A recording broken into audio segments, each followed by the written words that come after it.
Yo, what's going on guys? It's Modern. Welcome back to a brand new video. Today we're going to be talking about Skylanders. Now, if you grew up in the early 2000s, you definitely played or have seen Skylanders advertisement or in stores. So, recently I've been online and I've been looking into a lot of games that I have nostalgia for as a kid. So, I went and I bought a Skylanders Giant starter pack for the Nintendo 3DS since I knew that the versions were completely different and I just wanted to relive a little bit of childhood nostalgia. And while I was doing this, I was seeing online people were saying in 2025 they were going to release a new Skylanders game or repackage the three games, that being Spyro's Adventure, Giants, and Swap Force, to not involve the figurines but still republish the games for everybody to play. Now, this was a similar thing that was done with Disney Infinity on Steam, which they did release the games for Disney Infinity 1 through 3 on Steam without the need of purchasing the portal, the figures, etc. So, I feel like the rumor or speculation for the Skylanders to come back in 2025 and now 2026 really stems from the Disney Infinity move of removing the toys, removing all the playsets, and just allowing you to play the content on Steam without the use of the portal.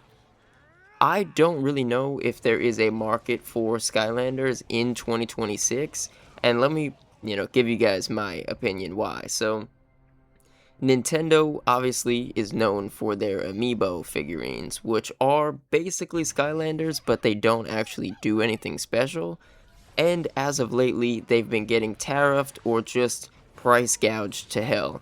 Nowadays, for an amiibo, the newer ones, I believe the Metroid amiibo, the newest one, is about like $30. So if you look at the prices of amiibos for Nintendo in 2026, I definitely don't think that Skylanders is going to want to jump back into the market and actually program these figures to work in games, and the overall price of just producing and manufacturing all new Skylanders for 2026. So I feel like the Toys to Life gimmick is dead in 2026. I don't think we're going to be seeing a new Disney Infinity or a new Skylanders. I feel like that was a thing of the past. And if we were to see them now in 2026, who would know how much money they would actually cost to buy the whole roster? So I know for Skylanders 1, Spyro's Adventure, I do have all of the figures from when I was a kid, and I believe back in the day they were $10 or less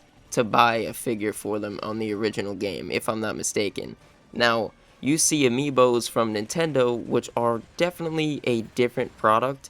They have a few things that scan into games to unlock things, like with the new Metroid, you can scan in the amiibo and get a new soundtrack for the game in 2026 for Metroid.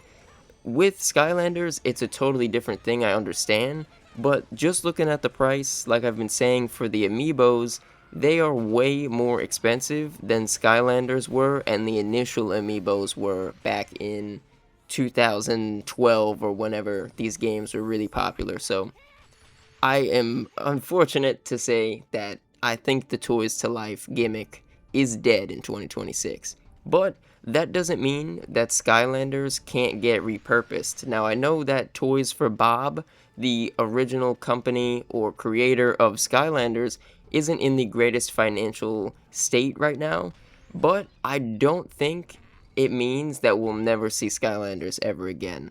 I think they can make a new Skylanders game like Disney Infinity, reusing the characters, reusing the assets, but just ditching the toy gimmick completely.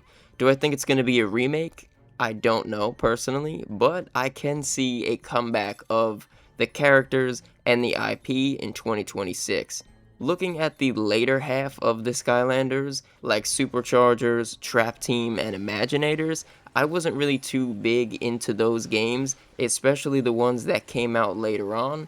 I definitely loved Spyro's Adventure and Skylanders Giants, but as the series went on, I feel like I just phased out of enjoying them as a whole and strayed more towards different games. And I remember when LEGO Dimensions came out, I did the stupidest thing ever and I traded in my 3DS XL to get LEGO Dimensions, which was a complete robbery. Whoever did that at GameStop, I will be pressing legal charges against you. No, I'm kidding, but you guys get what I'm saying. Silly choices when you're a kid going into GameStop trading in things.